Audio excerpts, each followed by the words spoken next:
An Inconvenient Truth, episode 24. I'm talking about today Luke 16, verses 1 through 13, the parable of the dishonest manager. Very confusing for a lot of people, and it was confusing for me. And then had someone request, did a breakdown, and it was like, whoa, I did not see that coming.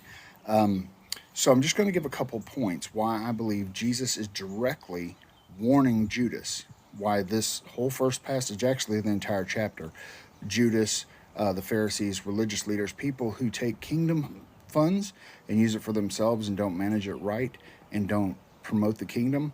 This is a stark warning for those people, specifically Judas, okay? Because the Pharisees were just listening in. But I've got some points here. Bear with me. We'll get through it. I do believe Jesus is actually speaking to Judas Iscariot for a couple of reasons. One, Judas is described as carrying the purse and being a thief. Also, Judas betrayed Christ for money in Matthew 26:15. Jesus said he chose his disciples knowing that one of them is a devil in John 6:70 through 71. Judas is the only disciple to object to the woman breaking the alabaster box of perfume and anointing Jesus' feet in Matthew 12:4 through 5. He actually was like, why don't we sell it and get the money? Remember, he had the purse and he was called a thief. Okay? Inside the 13 verses, there are too many references to point out, but I will read a few of them. Judas did not use the wealth of this world. This is what Jesus was talking about in verse 9. He did not use the wealth of this world that was given for the ministry for kingdom use. Instead, he used it for himself. This is why he was called a thief. Judas did not handle the riches of this world with integrity in verse 11. So Jesus says, why should you be trusted with eternal treasures of the spiritual world? The money that Judas stole was not his to take. It was kingdom money. So he validated the statement about verse 12, or in verse 12, not proving faithful with what belongs to another. Here's an inconvenient point.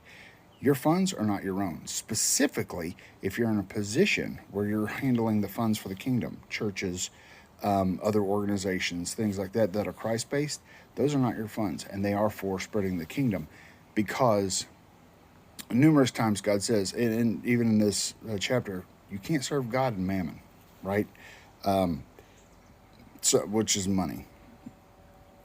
And in verse 13, it literally describes what Jesus did when he betrayed Christ. Literally describes it. So this is just the first 13 verses. It gets much deeper and frankly much darker the farther you go.